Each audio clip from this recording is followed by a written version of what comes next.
السلام عليكم ورحمة الله. إن شاء الله تكونوا بخير وعلى خير وفي أحوال طيبة. مرحبا بكم معايا في فيديو جديد على قناة شهوة نت. اقتراح اليوم إن شاء الله غادي نحضر معكم حريشات صغار، غادي نعطيكم جميع الأسرار باش ينجحوا معكم. تيجي هشاش ورطب بدون زبدة ولا ياغورت، من أسهل ما يكون، مكونات اللي بسيطة. تابعوا المراحل ديال الفيديو من الاول حتى الاخير باش تحصلوا على هاد النتيجه. ما تبخلوش عليا بشجاعتكم بطبيعه الحال الى عجبكم الاقتراح ديال اليوم، وكذلك تخليوا لي تعليقاتكم الطيبه فضلا وليس امرا. ندوزو المكونات. عندنا 4 كيسان ديال السميده، ملح، ربع كأس من الزيت، وملعقه كبيره من العسل. يمكن لكم تعوضوها بالسكر. الدور ديال السكر او العسل تيخليو الحرشات ديالنا يجيو محمرين. ملعقه صغيره من خميره الحلويات. الا ضفتوا الظرف ديال الخميره كامل، ملي تكونوا تتكوروا الحرشات ديروهم صغار، مازال يزيدوا يتنفخوا لكم في المقله باش ما يجيكمش غلاط. نبسبسوا او نرملوا السميده مع الزيت. بعد ما رملتها غادي نضيف الحليب نضيفوه على دفعات، وانا تنخلط ما نعجنش باش نحصلوا على هاد القوام الرطب.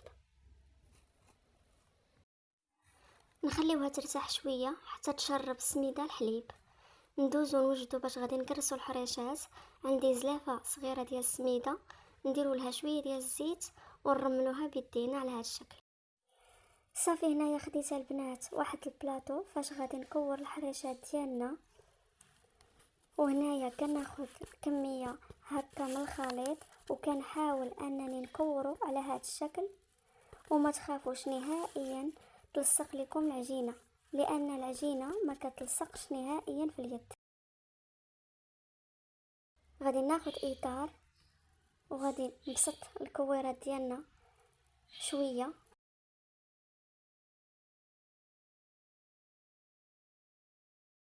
على هذا الشكل. تنتمنى الفيديو يكون موضح لكم. غادي نستمر بنفس الطريقه على هذا الشكل حتى نكملوا الكميه كامله.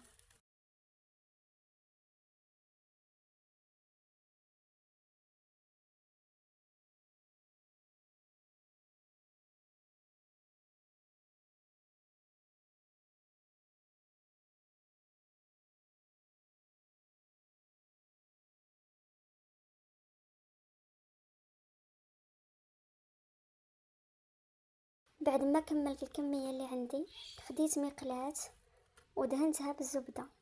غادي ناخد الحريشات وغادي ننزلهم على هذا الشكل. ما تخافوش البنات، ما غاديش يتلصقوا لكم نهائيا. غادي نوضع المقلاة في النار وغير لاحظوا الحريشات ديالنا بداو يطيبوا مباشره. كنحاول نقلبهم. جربوا هاد الوصفه بهاد الطريقه وردوا عليا. صراحه وصفه اللي فعلا كتستحق التجربه، وكذلك كتخرج لنا كميه وفيره وما كتاخدش معنا وقت كثير.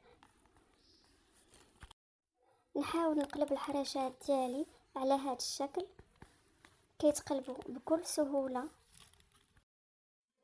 وحنا تنقلبوا الحريشات وحنا تنضغطوا عليهم على هذا الشكل باش يتحمروا لنا وياخذوا لنا لون موحد.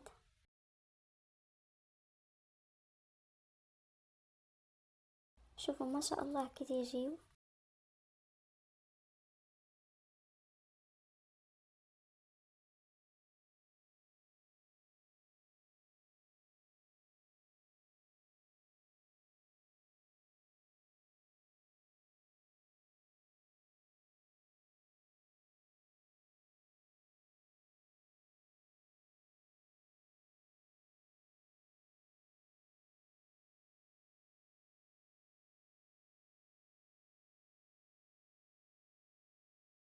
بعد ما طابوا الحريشات ديالنا كيف ما كتلاحظوا معايا، غير من الشوفه باينه كيجيو رائعين. شوفوا ما شاء الله.